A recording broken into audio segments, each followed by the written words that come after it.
যখন আমরা ল্যান্ড করি ঢাকায়, তখন একটা পরিচিত দৃশ্য দেখা যায়। এই দৃশ্য বাংলাদেশের অন্য কোনো জায়গায় দেখা যায় না। সেটা হলো বাক্সে বাক্সে বন্দি জীবন।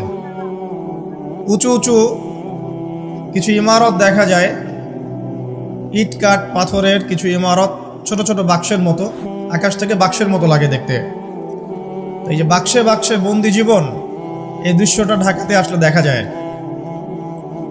দেখুন, রাসূলুল্লাহ সাল্লাল্লাহু আলাইহি ওয়াসাল্লাম, একটু মনোযোগের সাথে শুনতে হবে। যখন আমরা ল্যান্ড করি তখন কি দেখি হাইলি কনস্ট্রাক্টেড বিল্ডিংস। ঢাকায় আমরা দেখি হাইলি কনস্ট্রাক্টেড বিল্ডিংস। আজকে থেকে 200 বছর আগে এমন দৃশ্য কেউ দেখেছে কিনা আমার জানা নাই।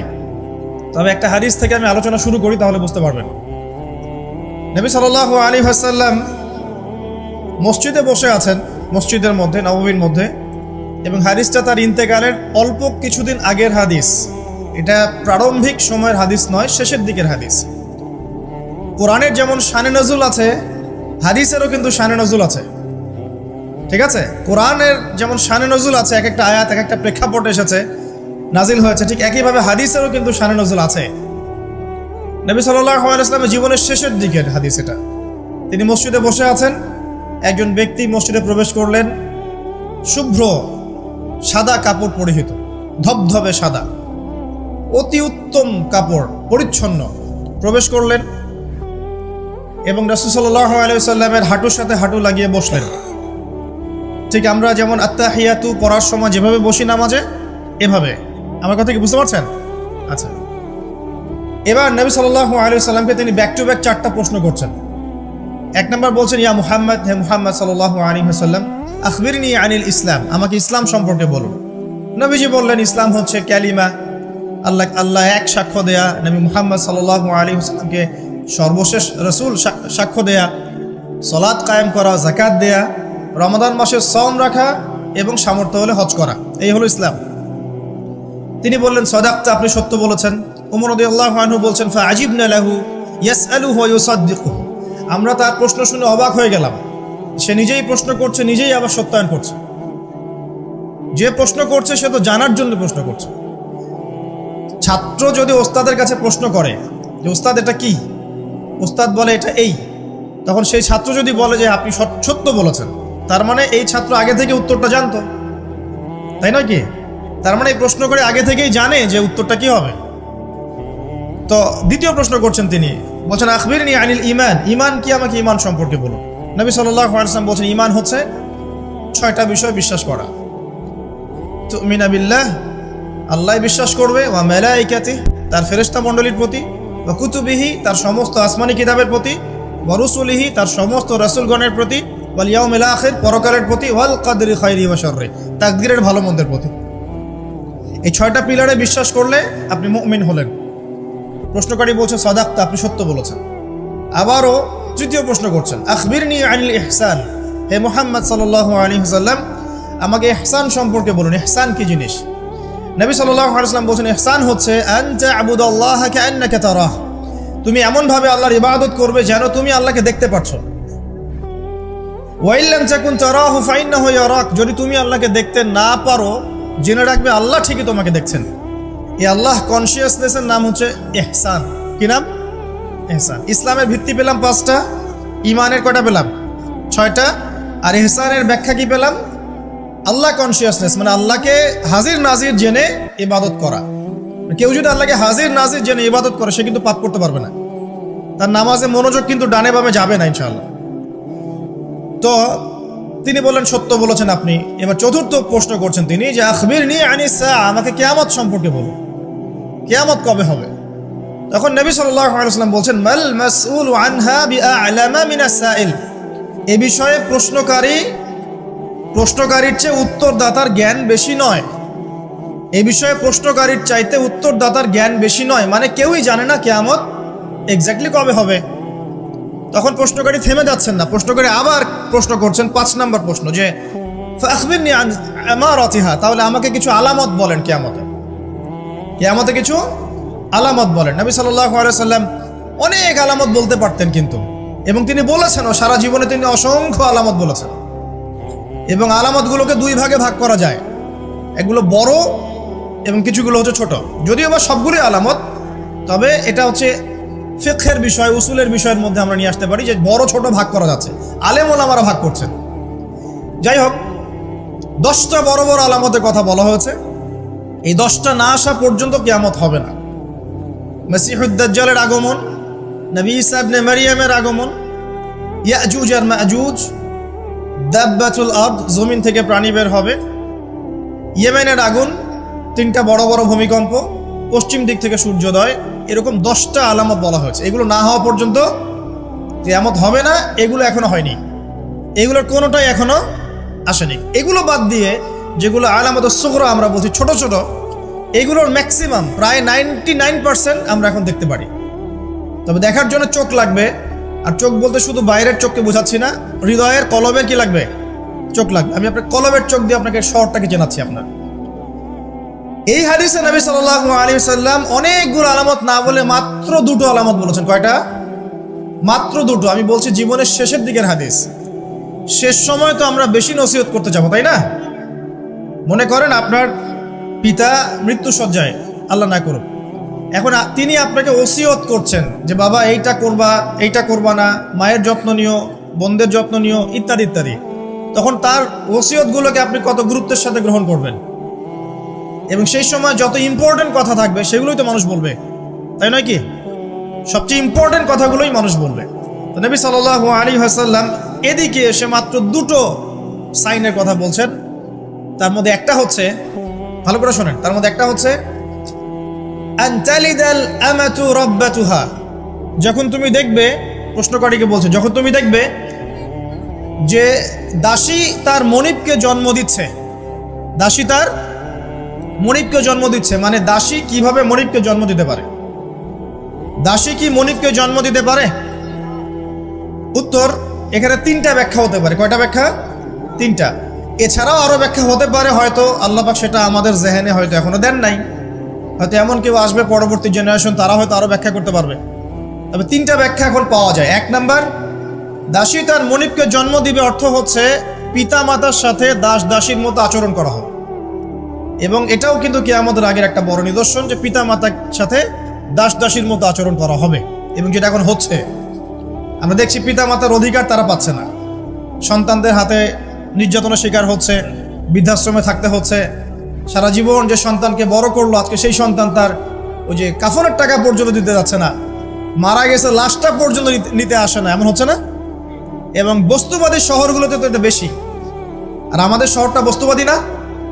তো আমাদের শহরে মানুষ বস্তুবাদী না? মানুষ বস্তুবাদী, কেউ অন্যের দিকে তাকানোর সময় নাই। এটা বোঝার জন্য আপনাকে ফ্লাইওভারে উঠতে হবে। ফ্লাইওভারে উঠে দাঁড়িয়ে থাকেন, দেখেন মানুষ ছুটছে নিজের চরকায় তেল দেওয়ার জন্য, কারো দিকে তাকানোর সময় নাই। এই সকাল থেকে শুরু হয়, রাত একদম 3টা-4টা পর্যন্ত এটা চলছে, সারাদিন 24/7। উদ্দেশ্য কি? দুনিয়া।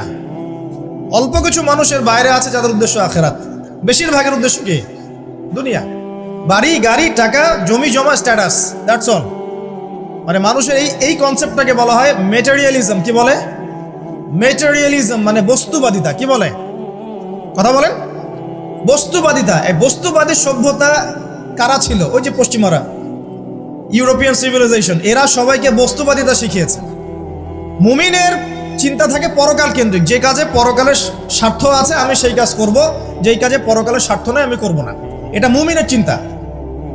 আর কাফের, মুশরিক, বেদিন, ফাসেক, মুনাফিকদের চিন্তা হচ্ছে যেখানে দুনিয়ার স্বার্থ ওখানে থাকবো, দুনিয়ার স্বার্থ নাই থাকবো না। এই যে দুনিয়ার স্বার্থে মানুষের সারাটা জীবন ক্ষয় করে দেয়া, এর নাম বস্তুবাদিতা, মেটেরিয়ালিজম বলে এটাকে। যাই হোক, আমাদের শহরের বেশিরভাগ মানুষ কি বস্তুবাদী না? এখন সবাই দেখবেন, আমি বুঝাচ্ছি, আমি যতটা পারছি সহজ করার চেষ্টা করছি। ম্যাক্সিমাম আমাদের শহরের মানুষ এখন বস্তুবাদী। সবার চিন্তা একটাই, দুনিয়া, দুনিয়া আর দুনিয়া।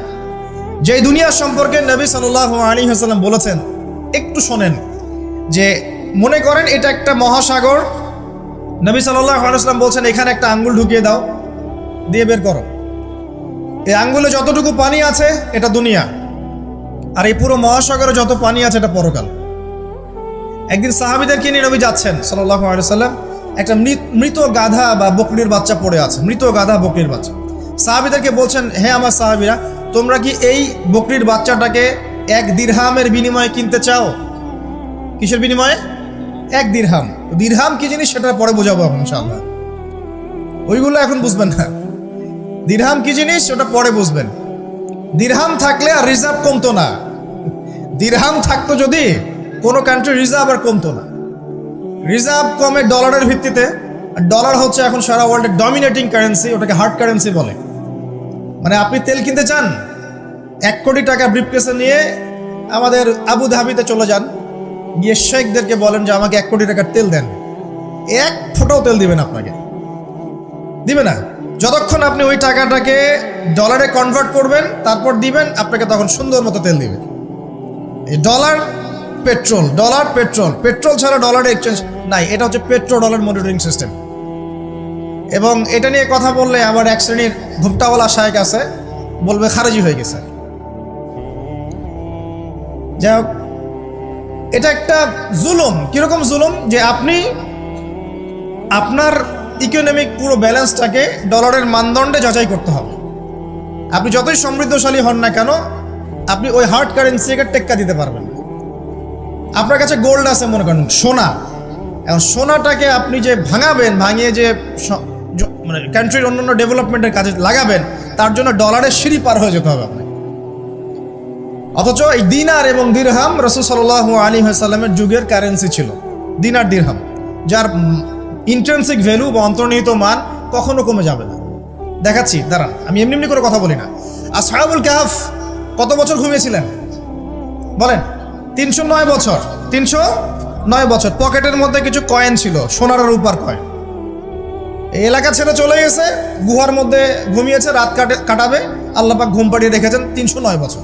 309 বছর ঘুম থেকে ওঠার পর তারা বলছে, কেম লাবিস্তুম, তোমরা কতদিন ঘুমিয়েছো? একজন বলছে লাবিস না ইয়াওমান আও বা'দা ইয়াওম, একদিন ঘুমিয়েছি বা একদিনের কিছু অংশ ঘুমিয়েছি। ঠিক আছে, ঘুম থেকে উঠেছে, এখন ক্ষুধার্ত আমরা, যাও এই মুদ্রাগুলো নিয়ে বাজারে যাও, বাজারে গিয়ে দেখো ফালয়ানজুর আইয়ুহা আজকা তুআমা, খেয়াল করে দেখো কোন খাবারটা উত্তম পবিত্র, ওটা নিয়ে আসো। তো 309 বছর একটা মুদ্রা নিয়ে ঘুমানোর পরেও মুদ্রার মান কমে যায়নি। ওই টাকা দিয়ে ঠিকই রুটি কেনা গেছে। মানে আপনি আপনার কারেন্সিগুলো নিয়ে 309 বছর ঘুমানো লাগবে না, আপনি 10 বছর ঘুমান। 10 লাখ টাকা নিয়ে 10 বছর ঘুমান। 10 লাখ টাকার মান যদি 9 লাখ টাকায় না নেমে আনছে, তাহলে আমি নাম বদলাই ফেলাবো।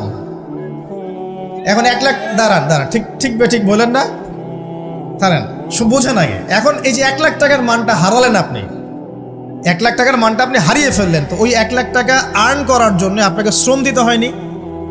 আপনার মাথার ঘাম পায়ে ফেলতে হয়েছে না? তাহলে আপনার শ্রমটা গেল কোথায়? তাহলে কেউ আপনার শ্রমটা লুটে পুটে খেয়ে ফেলল।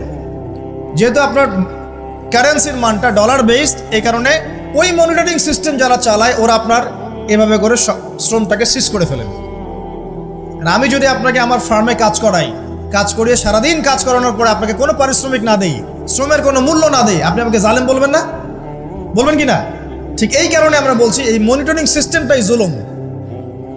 আর নবীজি বলছে দিনারের কথা বলছেন, দিরহামের কথা বলছেন। এটা যদি আপনার পকেটে থাকতো 309 বছর কেন, 1000 বছর পর উঠলে ওটার মান সেটাই থাকবে, কমতো না। এই হলো ইসলামিক কারেন্সি।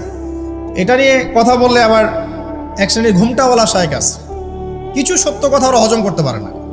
তখন দেখা যায় যে একটা ফতোয়া দিবে, এ খারেজি হয়ে গেছে, ফাইজলামি পাইছে আগে। কে খারেজি একটু বলে নেই। খারেজি আকীদাটা কি আসবে?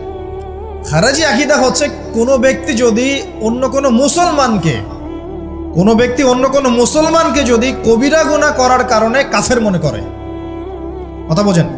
আপনি সুদ খেয়েছেন বা ঘুষ খেয়েছেন বা জেনা করেছেন, এগুলো কবিরা গুনাহ।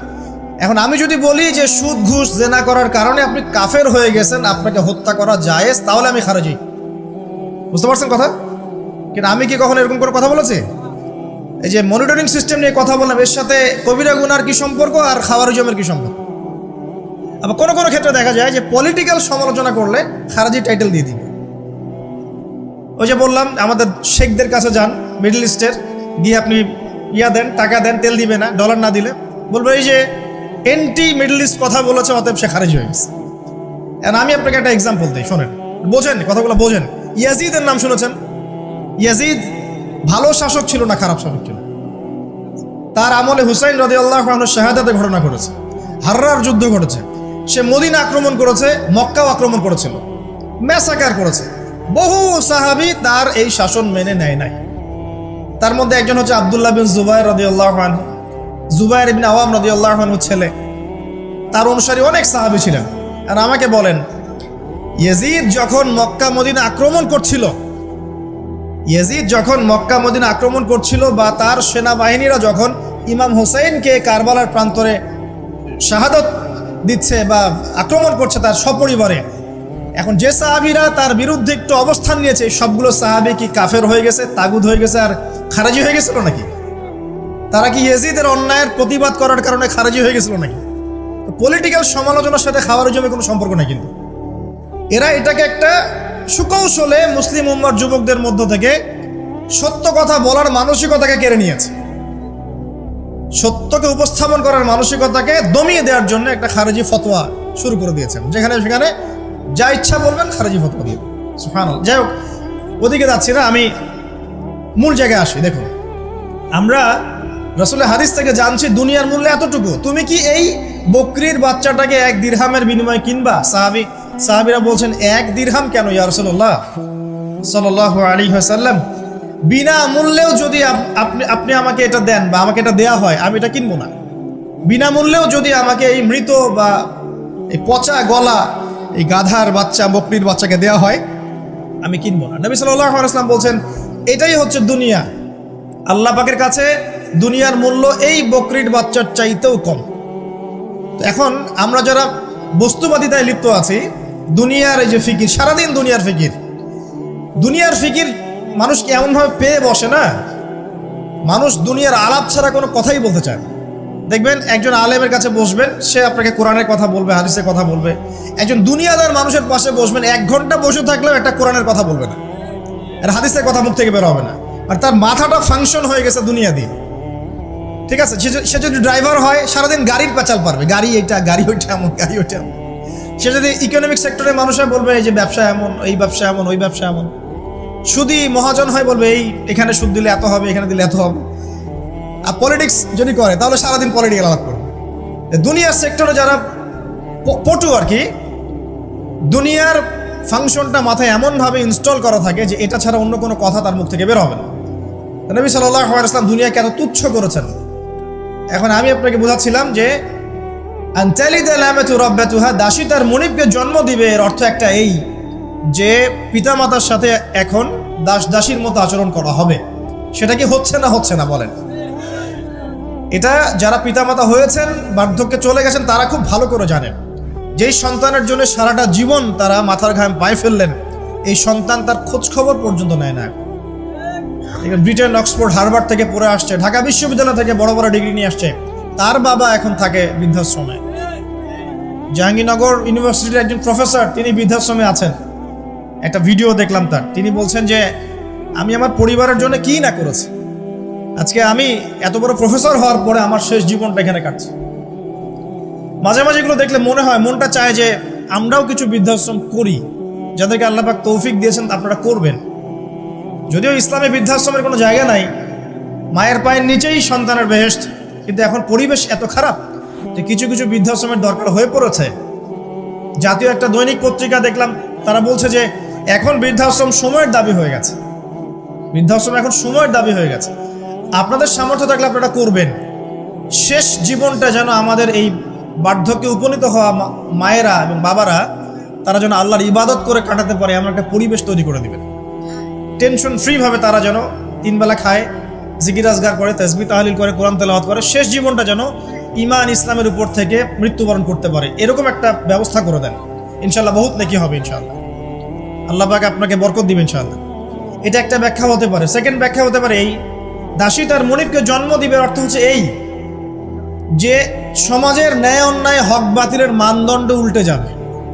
কারণ দাসী মনিবকে জন্ম দিতে পারে না, পারে? তার মানে একটা ব্যাখ্যা এটাও হতে পারে, সত্য মিথ্যা হয়ে যাবে, মিথ্যা সত্য হয়ে যাবে কিয়ামতের আগে আগে, হক বাতিল হয়ে যাবে, বাতিল হক হয়ে যাবে। ঠিক এটাও অন্যান্য হাদিসে এসেছে। সত্যবাদীকে বলা হবে মিথ্যাবাদী, মিথ্যাবাদীকে বলা হবে পরম সত্যবাদী। যে ব্যক্তি আমানতদার তাকে বলা হবে খেয়ানতকারী, যে খেয়ানতকারী তাকে বলা হবে পরম আমানতদার। এটা হচ্ছে না এখন আমাদের এই বিজি শহরগুলোতে, এটা হচ্ছে না। আমাদের এখানে বিশ্বাসটা এতই কমে গেছে, দেখবেন কোনো মানুষ যদি সেধে কাউকে খাওয়ায়, আসেন হোটেলে বসেন খান, সন্দেহের চোখে তাকাবে যে না জানি আমাকে কি খাওয়ায় দিল, আমাকে খাওয়ায় আবার কি লুটপাট করে, তাই না? দেখেন আমাদের শহর থেকে বিশ্বাসটা কমে গেছে না। একটা বন্ধন টিকে থাকে বিশ্বাসের উপরে। আমি বলি যে একটা সম্পর্ক শুধুমাত্র ভালোবাসার ভিত্তিতে টিকে থাকে না। ভালোবাসার চেয়ে বড় জিনিস হচ্ছে বিশ্বাস। আর সেই বিশ্বাস যখন উঠে যায় তখন পরিবার ভেঙে যায়, স্বামী স্ত্রীর বন্ধন ভেঙে যায়, সামাজিক কাঠামো ভেঙে যায়। আমাদের সমাজ থেকে বিশ্বাসটা উঠে গেছে, দেখবেন কেউ কাউকে বিশ্বাস করতে পারে না। হ্যাঁ, তো এই যে বস্তুবাদিতা আমাদের বিশ্বাসটাকে নষ্ট করে ফেললো। খেয়াল করে দেখেন, এই রাত্রেবেলা গাড়ি নিয়ে যাবেন, রাস্তায় যদি কেউ দাঁড়িয়ে থাকে, ভাই আমি খুব বিপদে পড়েছি একটু লিফট দেন, ভয়েই দাঁড়াবো না এখানে গাড়ি নিয়ে, না জানি আবার কোন ট্র্যাপে ফেলায়, তাই না? বিশ্বাস প্রতারণার কি যুগ! কেউ কাউকে বিশ্বাস করতে পারছে না, কেউ কাউকে বিশ্বাস করতে পারছে না। স্বামী তার স্ত্রীকে বিশ্বাস করে না। এই শহরে বহু স্বামী আছে এই শহরের, স্ত্রীকে বিশ্বাস করে না, কারণ জানে যে আমি বাইরে গেলে ফোনে অনেকগুলো বেটার সাথে লাইন মারে। স্বামী খুব ভালো করে যায়। এ কারণে দেখা যায় স্বামীও বাইরে আবার কয়েকটা একাধিক ওই যে বলবো উপস্ত্রী উপপত্নী জোগাড় করে রেখে দিছে, আছে না? মেয়ে স্ত্রী বাসায়, স্বামী যখন চলে যায় স্ত্রী অন্যের সাথে পরকিয়া করে, আবার স্বামী বাইরে গিয়ে স্ত্রীকে বাদ দিয়ে অন্য মেয়ের সাথে পরকিয়া করে। এই জিনিসটাই শহরে বেশি না কম বলেন? লজ্জা করেন না, সত্যি কথা বলেন, এটা বেশি না কম? বেশি, দিন দিন বাড়ছে। আর যে মিডিয়াগুলো আমরা দেখি এগুলোই শিখায় আমাদেরকে, পরকীয়া শিখায় না? পরকীয়া শিখায়। আর এটা যে এত ভয়াবহ মহামারী আকার ধারণ করেছে না, অনেক ক্ষেত্রে দেখা যায় স্বামী অফিসে যাওয়ার সাথে সাথেই বয়ফ্রেন্ড বাসায় হাজির। এই যে বাক্সে বাক্সে বন্দি জীবন বললাম, বাক্সে বাক্সে বন্দি ফ্ল্যাটের ভিতরে তো ঢুকলে আর বোঝা যায় না ভিতরে কি হচ্ছে। কত ফ্ল্যাটে যে জেনা হয় এখন এই শহরে, আল্লাহ ভালো জান। এই ফ্ল্যাটের প্রত্যেকটা ইঞ্চি ইঞ্চি মাটি আল্লাহর কাছে সাক্ষী দিবে। যেখানে যে মাটিতে বসে অবিবাহিত যুবক যুবতী জেনা করেছে আর বিবাহিত যুবক যুবতীরা এবং এই স্বামী স্ত্রীরা জেনা করেছে, এর ইঞ্চি ইঞ্চি মাটি আল্লাহর কাছে কথা বলবে। এর ইঞ্চি ইঞ্চি মাটি আল্লাহর সামনে কথা বলবে। ইয়াউমা ইযিন তুহাদ্দিসু আখবারাহা, সেদিন ইয়াউমা ইযিন, সেদিন তুহাদ্দিসু আখবারাহা, জমিন তার খবর বলবে আল্লাহর কাছে। জমিনের কোথায় কোন পাপ হয়েছে সব বলে দিবে।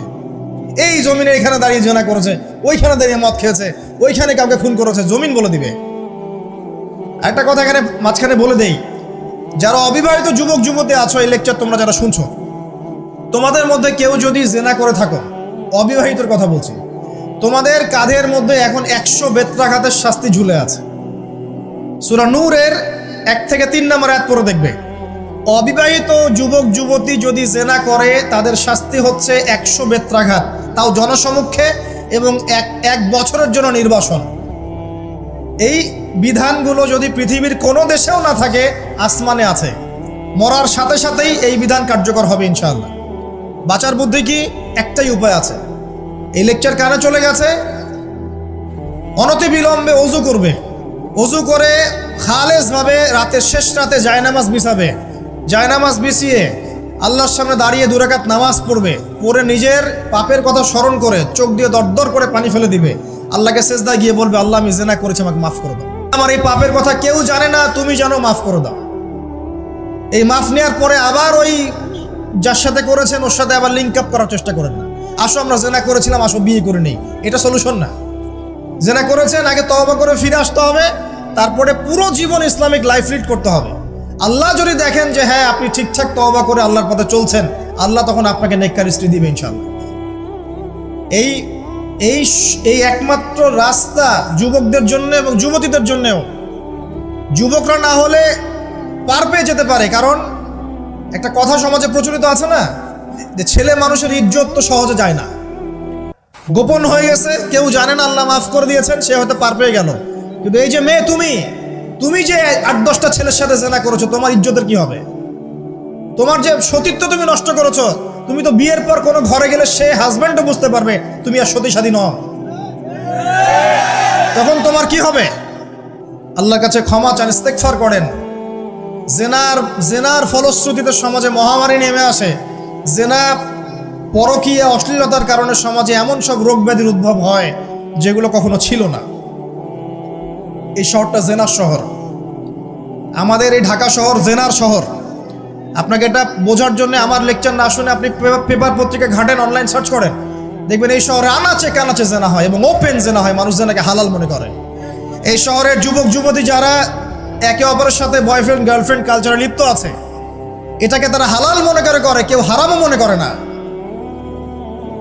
কত বড় সাহস দেখায়। আর রাস্তা দিয়ে আমরা হেঁটে গেলেও বয়ফ্রেন্ড গার্লফ্রেন্ড এসে আমাদেরকে সালাম দেয়, হুজুর আমাদের জন্য একটু দোয়া করেন। তো প্রত্যেকটা পার্কে পার্কে যাবেন, এই যে আপনাদের রেস্টুরেন্টগুলোতে যাবেন, দর্শনীয় যে স্পটগুলো সেখানে যাবেন, দেধার সে জেনা হচ্ছে, জেনা আর জেনা। আমি এই যুগের কথাই বলছি। নবী সাল্লাল্লাহু আলাইহি ওয়াসাল্লাম বলছেন, আমাদের নবী বলছেন, আমার উম্মতের একটা অংশ, সবাই না, আমার উম্মতের একটা অংশ অবশ্যই জেনাকে হালাল করে নিবে, অবশ্যই মদকে হালাল করে নিবে, মদ পান করবে কিন্তু মদের নাম অন্য দিবে, এবং তারা গান বাজনা বাদ্যযন্ত্র নর্তকীদেরকে হালাল মনে করে নিবে। নবী সাল্লাল্লাহু আলাইহি ওয়াসাল্লাম বলেছেন, যখন সমাজে এরকম পাপ বাড়ে তখন সমাজে এমন সব রোগ ব্যাধি আসে যা আগে কখনো ছিল না। এবং এদের ব্যাপারে নবীজি বলেছেন, একদিন সকালবেলা আল্লাহ পাক এদেরকে বানর এবং শুয়োর বানিয়ে দিবে। কিয়ামতের আগে এই ঘটনাও ঘটবে, বিকৃত হবে। ভূমিধস, ভূমিকম্প, ভূমিধস এবং আকৃতির বিকৃতি, এগুলো আযাব আসবে আল্লাহর পক্ষ থেকে। এই জেনা, এই ব্যভিচার, এই পরকীয়া, নোংরামি, অশ্লীলতার কারণে ঘরে ঘরে এগুলা বয়ফ্রেন্ড গার্লফ্রেন্ড কালচার। কেউ মনে করে না যে এগুলা হারাম, কেউ মনে করে না যে আমার এই যে সহপাঠী আমার গায়রে মাহরাম। এই গায়রে মাহরাম শব্দটাই নাই। কাজিন, চাচাতো বোন, মামাতো বোন, খালাতো বোন, এই যে কাজিন, এরা জেনা করছে। কি দেখা বাকি রেখেছি এই যুগে আমরা? এই যুগে আমরা দেখছি যে নিজের মেয়ের সাথে পিতার শারীরিক সম্পর্ক। পেপার পত্রিকা পড়েন, একটু অনলাইন ঘাটেন, দেখেন কোন যুগে আছেন আপনি। সমাজে ন্যায় অন্যায় হক বাতিলের মানদণ্ডই উল্টে যাবে। মানুষ ন্যায়কে অন্যায় মনে করবে, অন্যায়গুলোকে ন্যায় মনে করে নিবে। কোনো মানদণ্ড নাই, কোনো মানদণ্ড নেই। আমাদের শহরের এই অবস্থা, শান্তিতে কিভাবে ঘুমাবেন আপনি? নিশ্চিন্তে থাকবেন কিভাবে? কখন যে আল্লাহর গজব চলে আসে। কোরআনে একটা আয়াত আছে, যখন আল্লাহ পাকের গজব আসবে তখন শুধু জালেমদের উপর খাস করে আসবে না। আলেমদেরকে জিজ্ঞাসা করেন, আলেম ওলামাদেরকে জিজ্ঞাসা করেন, যখন আল্লাহর গজব আসবে জালেমদের উপরে শুধু খাস ভাবে আসবে না, সবার উপরে আসবে। আমি খুব ভালো মানুষ, ওয়াজ করছি, নসিহত করছি, পার পেয়ে যাবে এমন ভাবার সুযোগই নাই। আপনাকে আপনার সাধ্য মতো অন্যায়ের প্রতিবাদ করার চেষ্টা করতে হবে। লাতা'মুরুন্না বিল মা'রুফ, নবীজি বলছেন, অবশ্যই তোমরা সৎ কাজের আদেশ করো। ওয়ালা তানহাউন্না আনিল মুনকার, অবশ্যই অসৎ কাজে নিষেধ করো। আও লা ইউশিকান্নাল্লাহু আন ইয়াবআসা আলাইকুম ইকাবাম মিন, অন্যথায় আমি আশঙ্কা করি তোমাদের উপর আল্লাহর পক্ষ থেকে বিশাল গজব আসবে। সুম্মা তাদউনাহু, এরপর তোমরা সবাই আল্লাহর কাছে দোয়া করবে, আল্লাহ গজব সরিয়ে দাও। লা ইউস্তাজাবু দুআকুম, তোমাদের দোয়া কবুল করা হবে না।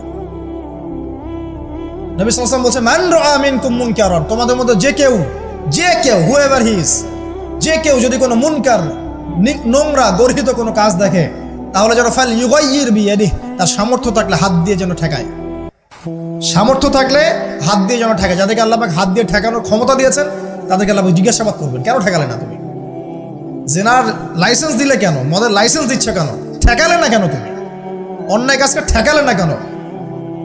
যদি তুমি না পারো, ওয়াইল্লাম ইয়াস্তাতি, যদি সে না পারে, তাহলে ফাল ইউগাইয়ির বিলিসানি, তাহলে যেন মুখ দিয়ে সেটা প্রতিবাদ করে। এই যে মুখ দিয়ে প্রতিবাদ করার ক্ষমতা আলেম ওলামার আছে, যাদের হাতের ক্ষমতা নেই, মুখের ক্ষমতা আছে। সেটাও যদি না পারো, ওয়াইল্লাম ইয়াস্তাতি, সেটাতেও যদি সে সক্ষম না হয়, ফাবিকলবিহি, তাহলে যেন অন্তর দিয়ে ঘৃণাটা পর্যন্ত করে। ওয়াবিযালিকা আদআফুল ঈমান, এটা হচ্ছে ঈমানের সবচেয়ে নিকৃষ্ট একটা অবস্থা, সর্বনিম্ন অবস্থা। এর নিচে ঈমানের কোনো অবস্থাই নাই। তার মানে অন্যায় দেখে আমাদের যাদের মনে কোনো ফিলিংসই কাজ করছে না, তার মানে আমাদের ঈমান নাই আসলে। সহজ কথা, ঈমানের সেই তেজ নাই আমাদের মধ্যে। আসুন, একটা ব্যাখ্যা এটাও হতে পারে, সমাজে ন্যায় অন্যায় হক বাতিলের মানদণ্ড উল্টে যাবে। একটা জায়গায় যাচ্ছি, তার আগে একটা কথা বলতে ভুলে গিয়েছিলাম। এখন বিবাহিত যারা আছে, এই যে দেবর আর ভাবি, এই যে শালি আর দুলা ভাই, মধুর সম্পর্ক না এগুলা?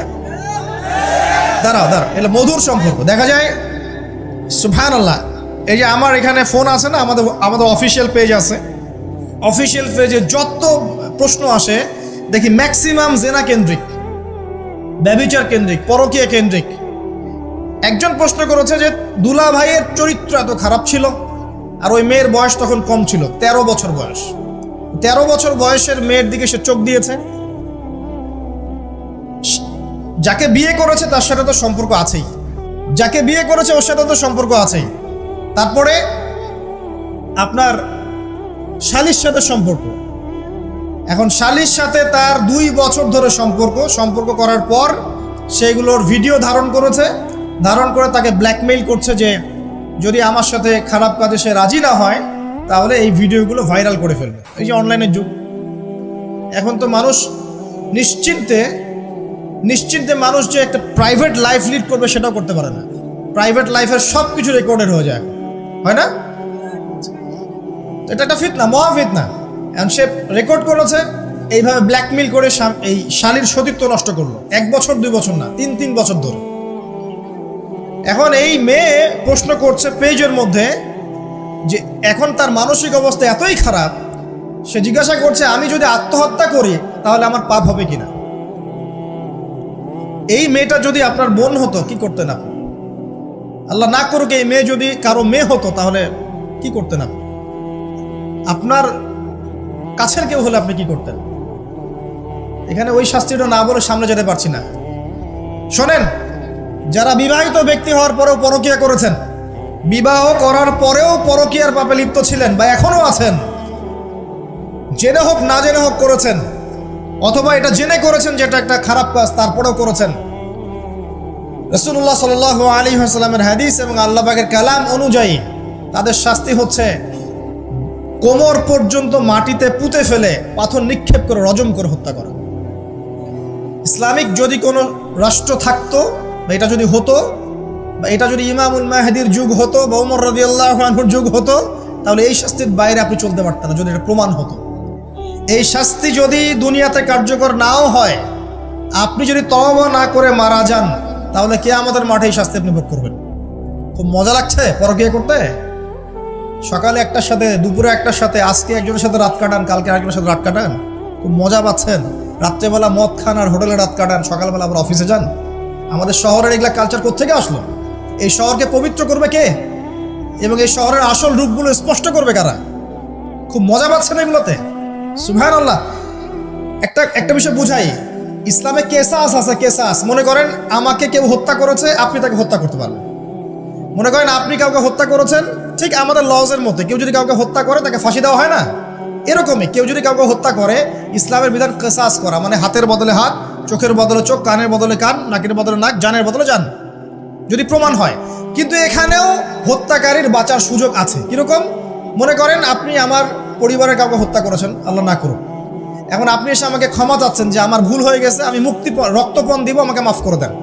এখন আমাদের পরিবারকে আপনাকে বললো ঠিক আছে আপনাকে মাফ করে দিলাম, আপনার কেসাস করার দরকার নেই, আপনি রক্তপণ দিয়ে দেন, তাহলে আপনি বেঁচে থাকার সুযোগ পেলেন। কথা বুঝতে পারছেন?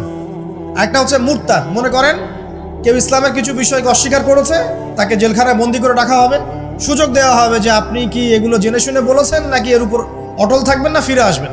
সে যদি বলে না আমি তওবা করলাম, আমি এগুলো থেকে ফিরে আসলাম, ও বেঁচে থাকার অধিকার পেয়ে গেল। কিন্তু বিবাহিত ব্যক্তি যারা ব্যভিচার করেছে, বিবাহিত ছেলে বা মেয়ে ব্যভিচার করেছে, তওবা করে যদি ফিরেও আসে, রজমের শাস্তি থেকে বাঁচার কোনো সুযোগ নেই। বুঝতে পারছি না? একজন মহিলার কথা বলি তারা বুঝতে পারবে। এটা একজন মহিলা সাহাবীর ক্ষেত্রেও হয়েছে, একজন পুরুষ সাহাবীর ক্ষেত্রেও হয়েছে। আচ্ছা, পুরুষ সাহাবীর কথা বাদ দিয়ে মহিলা সাহাবীর কথাটা বলি। মহিলা সাহাবী এসেছেন, এসে নবীজিকে বলছেন ইয়া রাসূলুল্লাহ তাহিরনি, আমাকে পবিত্র করুন, আমি একটা অন্যায় করেছি, আমি বিশাল একটা অন্যায় করেছি। নবী সাল্লাল্লাহু আলাইহি ওয়াসাল্লাম বলছে কি করেছো তুমি? তখন সে বলছে আমি জিনা করেছি। নবী সাল্লাল্লাহু আলাইহি ওয়াসাল্লাম বলছেন বাসায় যাও, বাসায় গিয়ে আল্লাহর কাছে তওবা করো, আল্লাহ পাক মাফ করে দিবেন। নবীজি এটাকে হাইড করতে চাচ্ছেন, কারণ কি, যখন আপনি কেস আদালতে নিয়ে যাবেন তখন তো উপায় নাই, আপনাকে তো বিচার করতেই হবে। তুমি বাসায় ফিরে যাও, তওবা করো, আল্লাহ মাফ করে দিবেন। সে মহিলা নাছোড়বান্দা, না আমার বিচার করে দেন, আমার বিচার করে দেন, পরকালে আমি শাস্তি পেতে চাই না, দুনিয়াতে আমার বিচার করে দেন। নবী সাল্লাল্লাহু আলাইহি ওয়াসাল্লাম বলছে তুমি কি গর্ভবতী হয়েছো? হ্যাঁ, জিনার কারণে আমি গর্ভবতী হয়ে গেছি। এরকম হচ্ছে না এখন? আর যে অ্যাবর্শন করছে না, ওই যে ক্লিনিকে গিয়ে, এটাও ট্রেন্ড হয়ে গেছে, হইল, সমস্যা কোথায়? কি এমন হয়েছে? আমার কি কেরিয়ার নষ্ট হয়ে গেছে? ফ্যামিনিস্ট নোংরা মেয়ে কোথাকার। তারপরে এই মেয়ে বলছে, হ্যাঁ আমি গর্ভবতী হয়েছি ইয়া রাসূলুল্লাহ। নবী সাল্লাল্লাহু আলাইহি ওয়াসাল্লাম বলছেন, বাসায় ফিরে যাও, সন্তান যখন খালাস হবে তারপরে এসো, বিচার করে দেব। 9 থেকে 10 মাস সে এই সন্তানকে গর্ভে ধরলো। ধরার পরে সন্তান যখন খালাস হয়ে গেল, সে নবীর কাছে এসে সন্তান কোলে নিয়ে, নবজাতক, ইয়া রাসূলুল্লাহ সাল্লাল্লাহু আলাইহি ওয়াসাল্লাম দরুদ পড়বেন, আমাকে পবিত্র করে দিন, আমার সন্তান হয়ে গেছে এখন। নবী সাল্লাল্লাহু আলাইহি ওয়াসাল্লাম বলছেন, সন্তান কি দুধ খাচ্ছে? হ্যাঁ দুধ খাচ্ছে। তাহলে তুমি তাকে দুধ পান করাও। কত বছর দুধ পান করাতে হয়? 2 বছর। 2 বছর দুধ পান করাও, দুধ পান করা শেষ হবে তারপরে এসে তোমার বিচার করে দেব। এবার 2 বছর দুধ পান করানোর পর এই মহিলা এসেছে, সন্তানের হাতে একটা রুটি। নবীজিকে বলছেন, ইয়া রাসূলুল্লাহ সাল্লাল্লাহু আলাইহি ওয়াসাল্লাম, আমার সন্তান এখন রুটি খেতে পারে, আমার সন্তান এখন রুটি খেতে পারে, আমার বিচার করে দিন। তখন নবী সাল্লাল্লাহু আলাইহি ওয়াসাল্লাম বলছেন, সাহাবীরা, তোমাদের মধ্যে কেউ কি আছো এই সন্তানের দায়িত্ব নিবে? একজন আনসার সাহাবী বলছেন, আমি দায়িত্ব নিব। তখন এই আনসার সাহাবীর কোলে নবী সাল্লাল্লাহু আলাইহি ওয়াসাল্লাম এই বাচ্চাকে তুলে দিলেন। তুলে দেওয়ার পর খালিদ বিন ওয়ালিদ রাদিয়াল্লাহু আনহু অন্য সাহাবীদেরকে বললেন, যাও এই মহিলাকে নিয়ে যাও, কোমর পর্যন্ত গেড়ে দিয়ে রজম করে হত্যা করো। এবার এই মহিলাকে নিয়ে যাওয়া হচ্ছে, একটা কথা বানিয়ে বলছি না, এই আপনার আলেম ওলামা যারা আছেন জিজ্ঞাসা করবেন কওমি মাদ্রাসা। এই মহিলাকে নিয়ে যাওয়া হচ্ছে, মহিলাকে পাথর নিক্ষেপ করা হচ্ছে। পাথর নিক্ষেপ করার মধ্যে খালিদ বিন ওয়ালিদ রাদিয়াল্লাহু আনহুর পাথরও ছিল। খালিদ বিন ওয়ালিদ রাদিয়াল্লাহু আনহু নাম শুনেছেন না? বীর সাহাবী, তিনি পাথর নিক্ষেপ করেছেন একটা। এই পাথরের আঘাতে ওই মহিলার কোন একটা জায়গায় লেগেছে, গায়ের লেগে রক্ত বের হয়ে গেছে, রক্তের ছিটাটা তার গায়ের এই যে কাপড় এসে পড়েছে। কাপড় এসে পড়ার সাথে সাথে খালিদ বিন ওয়ালিদ রাদিয়াল্লাহু আনহু বলছেন, ছি ছি ছি ছি ছি, আমার গায়ের মধ্যে এরকম নোংরা ব্যভিচারী মহিলার একটা রক্ত পড়লো কিভাবে? এরকম একটা তাচ্ছিল্যের কথা বলেছে। তখন নবী সাল্লাল্লাহু আলাইহি ওয়াসাল্লাম বলছেন, হে খালিদ তুমি থামো, হে খালিদ তুমি চুপ করো। তুমি জানো এই মহিলা এই 2 বছরে 3 বছরে এত তওবা করেছে আল্লাহর কাছে, এই সমস্ত তওবা যদি মদিনাবাসীর মধ্যে বন্টন করে দেওয়া হয় তবুও কম হয়ে যাবে। আর আমি এখন দেখছি এই মহিলা জান্নাতে সাঁতার কাটছে। আমি বুঝাতে পারছি না আপনাকে প্রিয় বোন, প্রিয় ভাই, যারা বিবাহিত হয়ে ব্যভিচার করছেন, জিনা করছেন, তিনি তওবা করেছিলেন, তওবা করেছেন, আল্লাহ পাক মাফও করে দিয়েছেন, জান্নাতে চলে গেছেন, কিন্তু পৃথিবীতে তার শাস্তি কায়েম করা হয়েছে। বিবাহিত ব্যক্তি ব্যভিচার করে ফেললে তার পৃথিবীতে বেঁচে থাকার অধিকার সে হারিয়ে ফেলে। আর এই পাপটাকে আমাদের সমাজে এত সহজ বানিয়ে দেওয়া হয়েছে, যে যার সাথে ইচ্ছা পরকীয়া করতে পারে। মেয়েও করছে, ভাবিও করছে, শালিও করে, দুলাভাইও করে, সবাই আমরা পরকীয়া করতে যাচ্ছি। পরকীয়ার সয়লাভ বন্ধ করতে হবে, পরিবারে পর্দা কায়েম করতে হবে, অপসংস্কৃতি ঠেকিয়ে দেন, এগুলা চ্যানেলগুলো বন্ধ করে ফেলেন বাসা থেকে। ইসলামিক সমাজ কায়েম না করতে পারলে আমাদের মা বোনরা সব নষ্ট হয়ে যাবে দিন দিন। আর পরিবারের ইজ্জত যখন চলে যায়, কোনো কিছুর বিনিময়টাকে ফিরে পাওয়া যাবে না। কেন পরকীয়া করতে গেছেন? আল্লাহ, আপনার যদি এতই চাহিদা থাকে আরেকটা বিয়ে করেন না কেন? বিয়ে করতে সাহস কোলায় না নাকি? বিয়ে করলে যে স্ত্রীকে নিয়ে সূর্যের আলোতে ঘুরতে হয়, ওই জন্য ইঁদুরের মতো রাতের বেলা অন্ধকারে আপনি থাকতে চান, সিংহের মতো সকালবেলা সূর্যের আলোকে স্নান করতে পারেন না। কথা বুঝতে পারেন না? বিয়ে করলে স্ত্রীকে নিয়ে পুরুষের মতো, সুপুরুষের মতো সূর্যের আলোকে আপনি হাঁটবেন রাস্তায়, কাউকে ভয় করবেন? আপনার মতো কোনো ভয় কাজ করবে না। আর এখন আপনি ইঁদুরের মতো রাতের অন্ধকারে রাত কাটান অন্য মেয়ের ঘরে গিয়ে। এই শহরের এই মহামারীগুলো বন্ধ করতে হবে।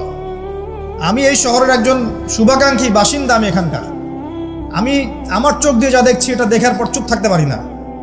আমরা সব জায়গায় জানা দেখছি, আর মাদক দ্রব্য দেখছি, আর পরকীয়া দেখছি। পর্নোগ্রাফির তো শেষ নাই, প্রত্যেকের ফোনে ফোনে পর্নোগ্রাফি, এভরিবডি। দেখবেন অনেক সময় মাদ্রাসার শিক্ষকের দ্বারা ছাত্র বালাৎকার হচ্ছে, হয়নি? সম্ভব কিভাবে? কারণ ওই শিক্ষক পর্নোগ্রাফির আসক্ত ছিল। আপনি চেক করে দেখেন, পর্নোগ্রাফিতে আসক্ত হওয়ার ফলে সে হিতাহিত জ্ঞান হারিয়ে ফেলেছে। সে বাচ্চা, ছেলে বাচ্চা না মেয়ে বাচ্চা, কিছু দেখার সময় নেই। ওই প্রবৃত্তির জানোয়ারের যে স্বভাবটা সে আর দমন করতে পারছে না। পর্নোগ্রাফি আর মাদক আর ব্যভিচার, জেনা, ফ্রি মিক্সিং অবাধে আমাদের শহরে। বস্তুবাদী তো আছেই। তো এটাকে আখিরুল জামানের শহর বলবো নাকি আউয়ালুল জামানের শহর বলবো নাকি? শুধু এই শহরের সমস্যা এটা নয়, প্রত্যেক বড় বড় শহরেই সমস্যা। ইভেন এগুলো এখন গ্রামে পর্যন্ত চলে গেছে, এগুলো গ্রামেও চলে গেছে, গ্রামে আরো বেশি আছে। দেখবেন শহরের ছেলেরা তো জিন্স আর টি শার্ট পরা মেয়েদেরকে দেখে অভ্যস্ত না, এরা না একটু কন্ট্রোল করতে পারে। আর যখন একটা গ্রামের ছেলে পর্নোগ্রাফি দেখবে, সে তো আর নিজেকে কন্ট্রোল করতে পারে না। বুঝতে পারছেন না? আমাদের শপিং মলগুলোতে গেলে আমরা দেখি টি শার্ট আর গেঞ্জি পরা মেয়ে ঘুরছে, তাই না? এটা দেখতে দেখতে অভ্যস্ত আমরা, এই জন্য আমরা কন্ট্রোল করতে পারি কিছুটা হলেও, তাই না ছেলেরা? কিন্তু গ্রামের ছেলে মেয়ে যারা, তারা কিন্তু পর্ন দেখলে আর কন্ট্রোল করতে পারে না। দেখুন গ্রামে ধর্ষণ দিন দিন বাড়ছে, day by day by day. এই সমস্যাগুলো বড় বড় প্রত্যেক বিগ সিটিজ এন্ড টাউনে এই সমস্যা, একই সমস্যা। এগুলো ছড়ালো কারা? ওই পশ্চিমাদের থেকে এই সমস্ত বিশ্বে এগুলো ছড়িয়ে গেছে। এরা এমন একটা সভ্যতা যারা প্রত্যেকটা পাপকে গ্লোবালাইজেশন করে দিয়েছে। সুদ খেয়েছে, সারা বিশ্বে ছড়িয়ে দিয়েছে। মদ খেয়েছে, সারা বিশ্বে ছড়িয়ে দিয়েছে। জেনা করেছে, সারা বিশ্বে ছড়িয়ে দিয়েছে। ফ্যামিলিস্ট রেভলিউশন সারা বিশ্বে ছড়িয়ে দিয়েছে। ব্যাংকিং, সুদভিত্তিক ব্যাংকিং সিস্টেম সারা বিশ্বে ছড়িয়ে দিয়েছে। প্রত্যেকটা সমস্যা দেখবেন ওখান থেকে সারা বিশ্বে ছড়িয়ে গেছে। আর আমরা মনে করি ওরাই নাকি মানবতার মুক্তির পথ দেখাবে। সুবহানাল্লাহ। ওরা তো ছেলে ছেলে বিয়ে করে। যে সম্প্রদায় ছেলে ছেলে বিয়ে করে, ও আমাকে ভালো মন্দ শিখাবে? ওখানে তো একটা প্রত্যেক 10 সেকেন্ডে একটা করে মেয়ে রেপ হয় আফ্রিকান কন্টিনেন্টে। জার্মানির, আমি পর্নোগ্রাফির একটা লেকচার দিয়েছি, দেখবেন নীল.com, ওখানে সব ডিটেলস দিয়েছে। জার্মানি, ব্রিটেন বলেন, আমেরিকা বলেন, এই প্রত্যেকটা কান্ট্রির মধ্যে প্রত্যেক মিনিটেই একটা করে মেয়ে ধর্ষণের শিকার হচ্ছে। ওরা আমাকে শিখাবে নারীর স্বাধীনতা, অধিকার? আমার কাছে কোরআন এবং সুন্নাহ আছে, রাসূল আছেন, আমার কাছে আল্লাহ আছেন। এগুলোকে বাদ দিয়ে তোমার কথা শুনতে হবে আমাকে? এরা আমাদেরকে বাঁচাবে না, বরং এরা সারা বিশ্বে ইয়াজুজ মাজুজের মতো ফিতনার ফাসাদ সৃষ্টি করে বেড়াচ্ছে।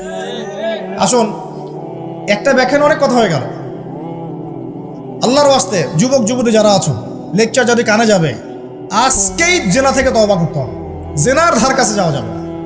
হালালভাবে বিয়ে করো। যদি তোমার খুব যৌন চাহিদা থাকে, তোমার অনেক চাহিদা, তোমার অনেক সম্পত্তি আছে, ব্যালেন্স করতে পারো, একাধিক বিয়ে করো, কি সমস্যা? পরকীয়া করতে যাচ্ছেন কি জন্য? করবেন না। আর হালাল উপার্জনের সোর্স হয়ে গেছে, অবিবাহিত থাকার দরকার নাই, বিয়ে করে ফেলেন। বিয়ে আপনার জীবনটাকে সুশৃঙ্খলতা নিয়ে আসবে। আমি গার্ডিয়ানদেরকে রিকোয়েস্ট করবো যে বিয়েটাকে সহজ করে দেন, কঠিন জটিল করেন না, জেনা বাড়তে থাকবে না হলে।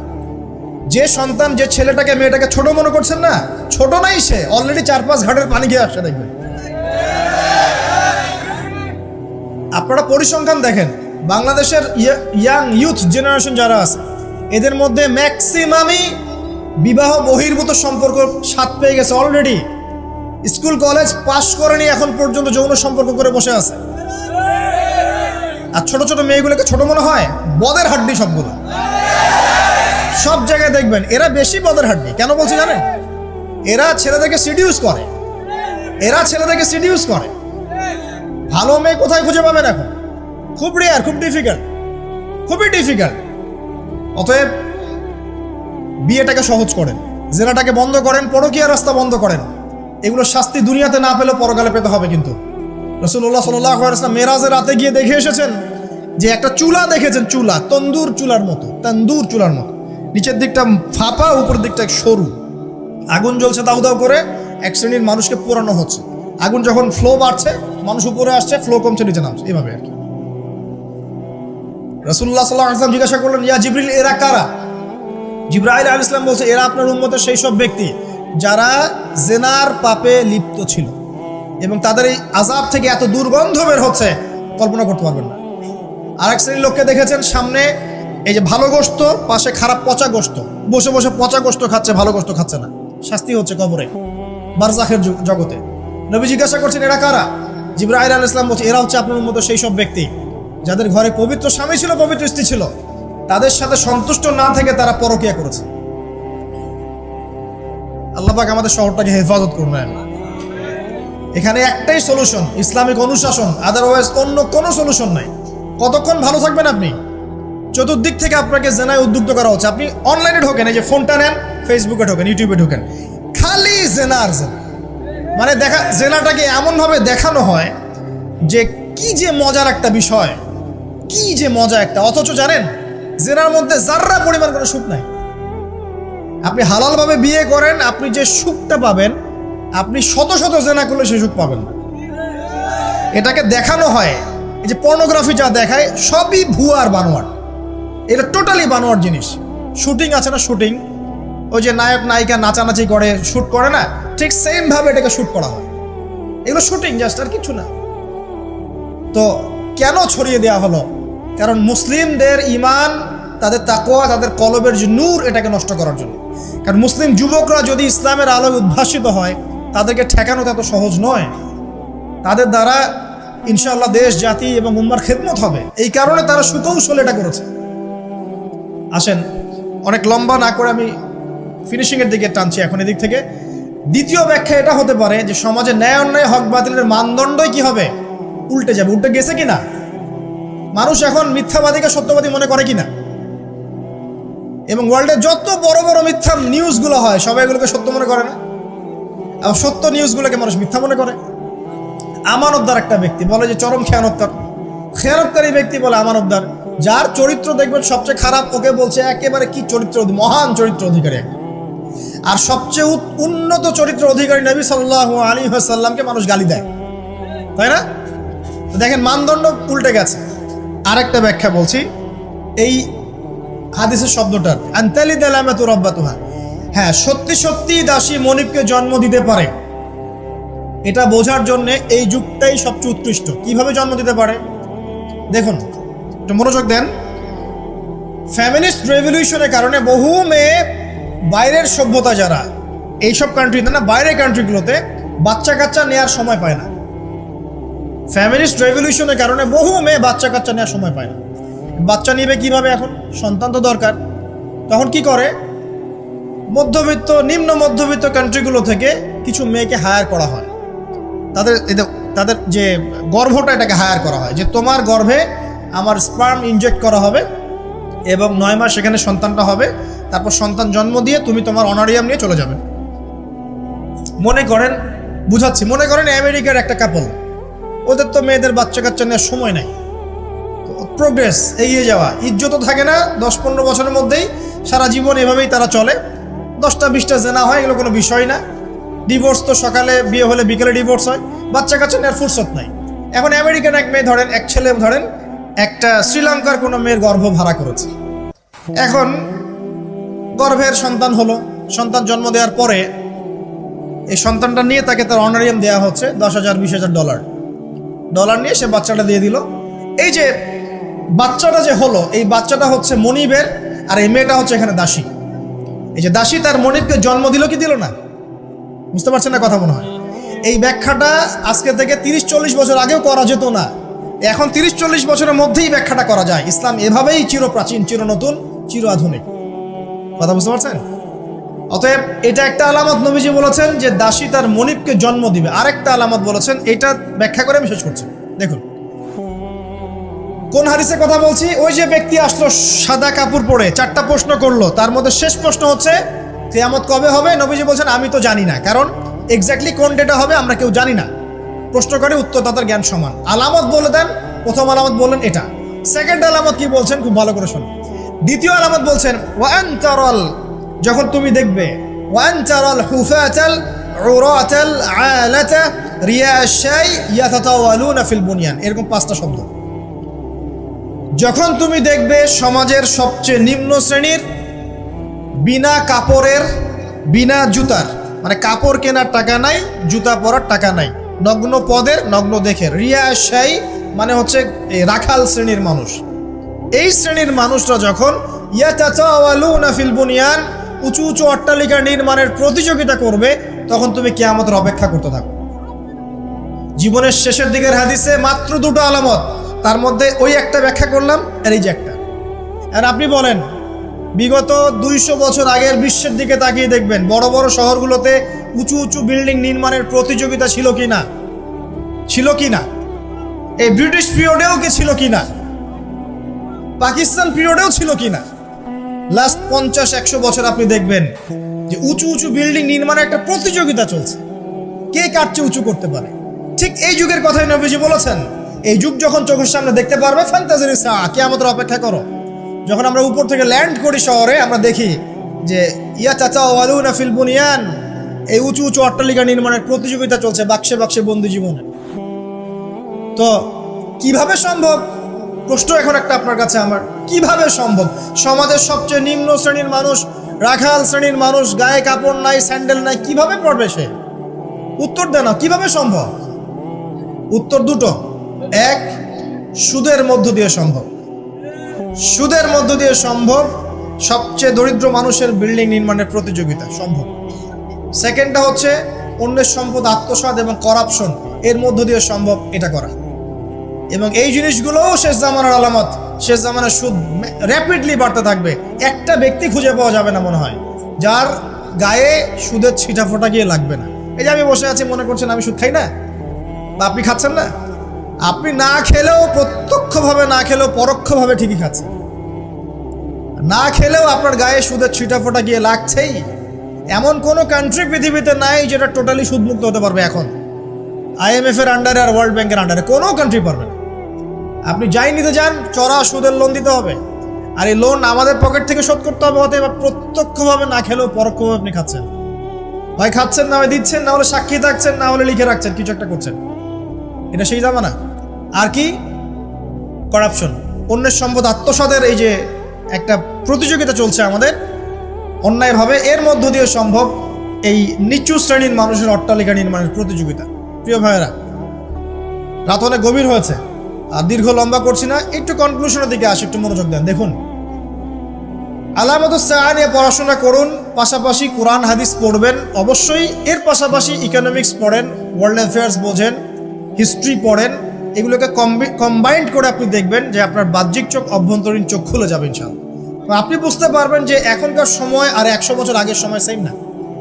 এখন বহু কিছু দেখা যাচ্ছে যেগুলো আগে দেখা যেত না।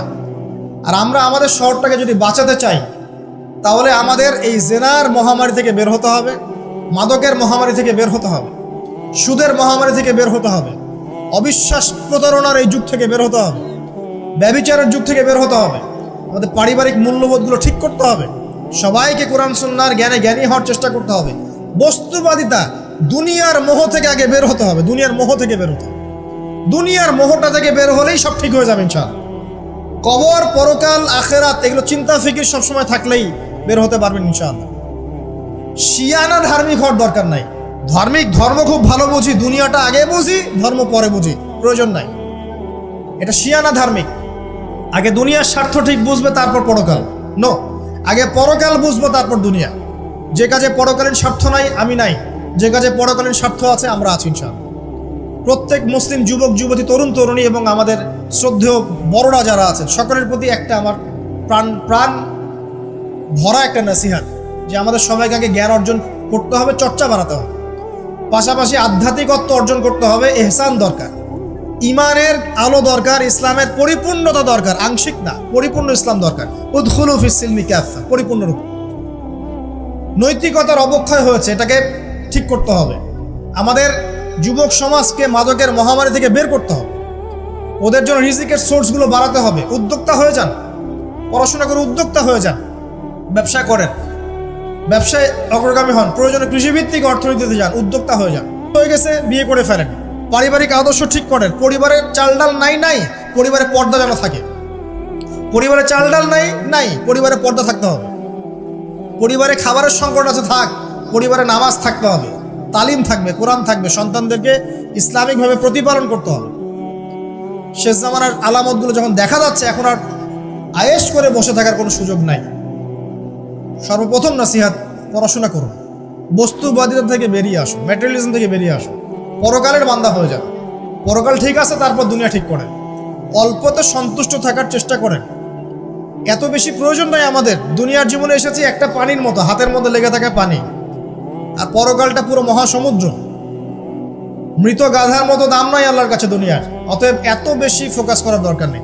যতটুকুতে আমাদের হয়ে যায়, ব্যাস সন্তুষ্ট থাকেন। মা বোনদেরকে পর্দা রাখার চেষ্টা করেন। আপনার মেয়ের দিকে খেয়াল রাখেন, মেয়ের দিকে খেয়াল রাখেন। 8 বছর 9 বছর মেয়ে হয়ে গেছে, ওর দিকেও খেয়াল রাখতে হবে আপনাকে। প্রচুর বাচ্চাদের উপরে অ্যাবিউজিং বেড়েছে, বাচ্চাদের উপরে অ্যাবিউজিং প্রচুর বেড়ে গেছে। ছোট ছোট বাচ্চাদেরকে রেপ করা হচ্ছে এখন। বাসায় পর্দা খুব স্ট্রিক্টলি মেনটেন করতে হবে। এই বয়ফ্রেন্ড গার্লফ্রেন্ড কালচার বাদ দেন। এই জেনার নামে বয়ফ্রেন্ড গার্লফ্রেন্ড কালচার বন্ধ করেন, ফ্রি মিক্সিং বন্ধ করেন। আপনার মেয়েকে পড়াতে চান, আপনি মেয়েদের স্কুলে দেন, মেয়েদের কলেজে দেন, মেয়েদের মাদ্রাসায় দেন। ফ্রি মিক্সিং আছে ওখানে দিয়েন না। আপনি চাকরি করতে যাচ্ছেন মেয়ে হয়ে, যেখানে মেয়েরা চাকরি করে সেখানে করেন। ছেলেদের সাথে ফ্রি মিক্সিংয়ে যায় না। যদি ইজ্জতের মূল্য থেকে থাকে তাহলে এগুলো করেন। আর না হলে ওই যে একটা স্বনামধন্য কলেজের নাম দেখলেন কয়েকদিন আগে, একটা সার্টিফিকেট অর্জন করার জন্যে যদি আপনাকে অন্যের বিছানায় রাত কাটাতে হয়, ওই সার্টিফিকেটের মুখে থুতু দিই আমরা। কোনো প্রয়োজন আছে? ইজ্জত বিক্রি করে সার্টিফিকেট অর্জন করতে হবে? আর তোমরা একটা চাকরি পাওয়ার জন্যে অন্যায়ভাবে অন্যদেরকে হল থেকে বহিষ্কার করছো, পিটাচ্ছ, হকি স্টিক দিয়ে মারছো, এর ফল কি তোমাকে পরকালে ভোগ করতে হবে না? একটা চাকরির জন্য তুমি তোমার গায়রতকে বিসর্জন দিয়ে দিলা, অনেস্টিকে বিসর্জন দিয়ে দিলা। রিজিকের মালিক কে? অতএব আল্লাহ রিজিক দিবে তোমাকে। অন্যায়ের সাথে আপোষ করে চাকরি পেতে যাও না। অন্যায় কাজ করে অন্যায়ের পথে থেকে অন্যায়ের পথে যারা আছে ওদেরকে সন্তুষ্ট করে চাকরির আশা করো না। ওই চাকরিতেও কোনো বরকত থাকবে না। নিজের যোগ্যতায় নিজের পরিচয় সৃষ্টি কর, নিজের পরিচয় নিজের যোগ্যতায় সৃষ্টি করো, ইনশাআল্লাহ আল্লাহ পাক তোমাকে বেহিসাব রিজিক দিবে ইনশাআল্লাহ। প্রিয় মুসলিম ভাই ও বোনেরা, আমরা এমন একটা যুগে বাস করছি, এই যুগটা আগের মতো নয়। পরিবারে ফিতনা দেখবেন, সমাজে ফিতনা দেখবেন, ধর্মে ফিতনা দেখবেন, সব জায়গায় ফিতনা দেখবেন। আপনাকে ফিতনাগুলো রিকগনাইজ করতে হবে, চিনতে হবে। চেনার জন্য জ্ঞান লাগবে, আল্লাহর নূর লাগবে, আমল বাড়াতে হবে, বেশি বেশি সুন্নাহ লাগবে, নবী সাল্লাল্লাহু আলাইহি ওয়াসাল্লামের সুন্নাহর উপর থাকতে হবে, পারিবারিক আদর্শ ঠিক করতে হবে, দাওয়াতের কাজ করতে হবে, আমর বিল মারুফ নাহি আনিল মুনকারের কাজ করতে হবে। এরপর ইনশাআল্লাহ দেখবেন আস্তে আস্তে মুসলিমদের কমিউনিটির মধ্যে এই যত সমস্যা আছে ইনশাআল্লাহ কেটে যাবে। আমরা জানি এই সমস্যাগুলো সাময়িক। পৃথিবী যেহেতু সাময়িক, পৃথিবীর সব কিছুই সাময়িক। পৃথিবী যেহেতু একটা সাময়িক জায়গা, এখানকার সব কিছুই সাময়িক। এখন যা চলছে পুরো বিশ্বে, এই অন্যায়, জুলুম, পাপাচার, বেহায়াপন, অশ্লীলতা কিছুই থাকবে না ইনশাআল্লাহ। আস্তে আস্তে মুসলিমরা এগিয়ে যাবে, নৈতিকতার উন্নয়ন হবে, মুসলিমদের জ্ঞান বাড়বে, ঐক্য হবে ইনশাআল্লাহ। অচিরেই দেখবেন হক আর বাতিলের মাঝে বিশাল যুদ্ধ হবে। এটা বলে দিলাম, হক আর বাতিলের মধ্যে বিশাল রক্তক্ষয়ী সংঘর্ষ হবে। এবং সেখানে একজন ইহুদিও যদি পাথরের পিছনে লুকিয়ে থাকে, পাথর কথা বলবে, ইয়া মুসলিম, হে মুসলিম, ইন্না ওরা আল ইয়াহুদ তাআল ফাকতুলহু, আমার পিছনে একজন ইহুদি আছে, আসো হত্যা করো। সব ইহুদি না, আবার যারা পশ্চিমা দেশে আতাত করে পুরো বিশ্বে ফিতনা ফাসাদ সৃষ্টি করছে, এদের কথা বলা হচ্ছে। কারণ জিউসদের মধ্যে ভালো মানুষও আছে যারা ইসলাম চেনে এবং ইসলামের পক্ষেই কথা বলে, এমনও মানুষ আছে। সবার কথা বলা হচ্ছে না। তো এরপরে ইনশাআল্লাহ তাআলা আল্লাহ রাব্বুল আলামিন ইমামুল মাহদি আর ঈসা ইবনে মারইয়ামের হাতে পুরো বিশ্বে শান্তি কায়েম করবেন ইনশাআল্লাহ। ওই সময় সামনে আছে। আমাদের প্রিপারেশন কি? আমাদের প্রিপারেশন হচ্ছে প্রথমত জ্ঞানের, আমলের, পারিবারিকভাবে, নৈতিকভাবে এবং মুসলিম উম্মার ঐক্যের ক্ষেত্রে দাওয়াতের মেহনতে। ইনশাআল্লাহ এগুলো বাড়তে থাকবে। আল্লাহ রাব্বুল আলামিন যাদেরকে কবুল করবেন সেই সময়ের জন্য, তারা ইনশাআল্লাহ ওই বিজয় দেখে যাবে ইনশাআল্লাহ। আমরা দেখে যাই বা না যাই, আমরা জানি এগুলো হবে। আল্লাহ পাক আমাদের সবাইকে ইসলামের জন্য কবুল করে নিন, আমিন। আমরা দোয়া করি, সবাই দোয়ায় শরীক হন যে আল্লাহ পাক আমাদের সবার চরিত্রটাকে যেন হেফাজত করেন। আমাদের সবাইকে আল্লাহ পাক কোরআন এবং সুন্নাহ অনুযায়ী জীবনযাপন করার তৌফিক